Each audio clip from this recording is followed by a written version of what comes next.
We have not. We're going to let Coach Rule handle that tomorrow. What goes in, 3 days from the game, what goes into your thought processes, crunch time views with that? Just, we're making evaluations on who that's going to be. I get a pretty good idea of who it's going to be. I'm just going to let Coach talk about that tomorrow, from a final standpoint of the decision. We still have one more day today. We're going to look at a couple things. So, we've got it down to kind of where we need it to be, but Coach will let you guys know about that tomorrow. Do you find that in your role you spend more time thinking about the weakness than potentially the strength? Like, Bushini's kind of a known, but you spend more time worrying about that one thing that might go wrong? I worry about everything. It's my job, part of my job. But yeah, where this is with the first year for me is like 90% of what we're going to do is in, and we've been working on it. But that 10% of all the things that could happen on special teams is a lot of stuff. Like, there's a lot of situational football that you can maybe get a rep at, and there's going to be a couple things that we're probably not going to, but like try to do the best we can to get a look at what we're going to do. But some of those really uncommon special teams plays that happen very infrequently are hard to get worked on. Those are the things that keep me up at night. How tough did guys make it on you just to make those final decisions on who gets on the bus? That's not as hard from the standpoint of, because you know what the offensive and the defensive depth charts kind of look like. So you start to pare it down, whatever 10 days ago, you can start looking at it. So we got a bunch of dudes that can play special teams. So I'm not losing sleep so much about who the guys are going to be, because there's a really good pool of guys that'll go. So that's not as much of my concern as experience with some of the small details of what you need to do to be a great special teams operation at the college level. What was Bushini's camp like? What was his August like? He was really good. Like, he's got a big leg. He had a really good camp. He was very consistent. He can kick it far, and he can kick it where he wants it to go. So I feel really good about what he can do, what he brings to the table. He has leadership qualities. He's taken that unit to heart. Very personal for him to go out and have a good day.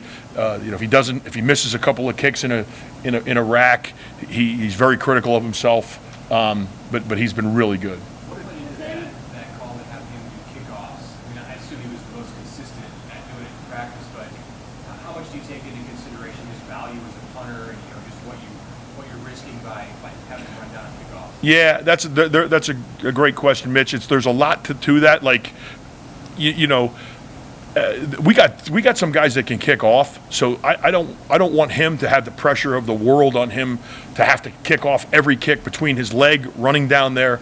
His job is going to be to be our punter. Timmy's kicked off, and Tristan can do it. So, like, that job, I think you're going to see evolve throughout the course of the year. I'm not sure who's going to kick the first one, to be honest with you. It really depends on what the situation will be, but I think that's going to be one of those things that we're going to keep working on throughout the early part of the season. How does the situation change for a kickoff? Wind. Yep. The wind direction. Who can get it up? What direction the wind's blowing? What the who's hitting the ball well? Really, because they're that close together. So who's hitting the ball well in the pre-practice part of that? So there's a couple. Those are really the two things that we're going to look at. We have a question about Emmett Johnson at that kick return spot, and how much is decision making a big part of that? When a Bearcat is taking it to 25 and all that. Yeah, Emmett, both the Johnsons, Emmett and Ramir, have done a really good job back there of catching it, making the decision of when to catch it, how to approach it. They track the ball well. They both can run through things, and they're both fast enough to break away. They have good vision, so they're both guys that can do it. What's one of the two of the differences between them back there? There's not really a whole lot of difference between them. I think Ramir might be a hair quicker, and Emmett might be a hair more physical. I don't know. Maybe, but they're both really good. And Minnesota kicks it to both sides of the field. So in the college game, you have two guys back there that can do it. So we've got to be ready to have both those guys back there and and going and being able to return in either direction. So, like if you ask me, like if they're both back there, who I would want to kick to, that's a hard question to answer. Like I'm good with either one of them. Like I really am good with both of those guys as, Big Ten kickoff returners. I think they're both going to be really good for us. When we see 5 or 6 true freshmen on the 2 deep, how big of a role is special teams in getting those guys comfortable and ready so that they can go in the secondary or wherever they need to go as the year goes on? Yeah, I think it's a good way to get those young guys on the field and get them some seasoning, playing full speed and getting some butterflies out and getting their first hit or whatever. So I think it's.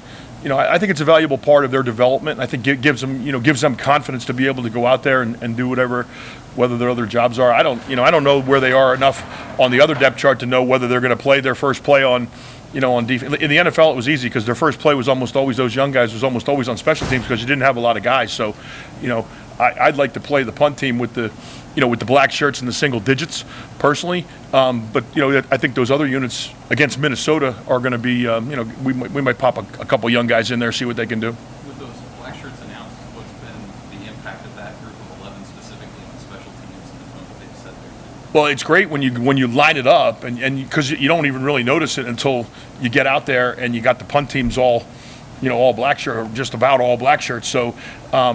That's really cool. And the number of single digits that's out there that's playing because, we try to Coach Rule's always wanted to get the best players on that, on that team. So you look out there and you got 0, you got 2, you got 4, so that 6 is out. So you got a bunch of guys out there on that punt team that make you feel really good that the peers think that they're the best players on the team. So that's always really powerful for us on special teams. In your experience, does a stadium with a true open end function any differently than an enclosed stadium when it comes to the kicking game? No, but we will be out there looking at what the wind patterns are. I've never coached a game in that stadium, but I can tell you, like from all the places that I have coached, there have been some closed stadiums that have had a really kind of weird. Carolina was one of them. Philadelphia playing, coaching at Temple, where they were both closed, had kind of a swirling, kind of weird wind to them. So I am looking forward to getting out there and getting out there early and kind of getting a feel for, what our game plan will be, particularly in the punt game with the wind. Anything else, guys? Are you disappointed in this what's happening here Wednesday night? Yes, I am, but I got places to be. Yes, I want my wife and my daughter will be here at the volleyball day, and my daughter's playing volleyball, and they're very excited about being here. I was just out there walking out there with Kelly Hunter a little bit ago, and just talking about standing on the court and looking around and being like, oh my gosh, what an awesome opportunity for our girls to go out there and play. So yeah, I wish I was going to be there, but can't be in 2 places at once, and we got a job to do. We got to go to Minnesota and rock and roll. Thanks, guys.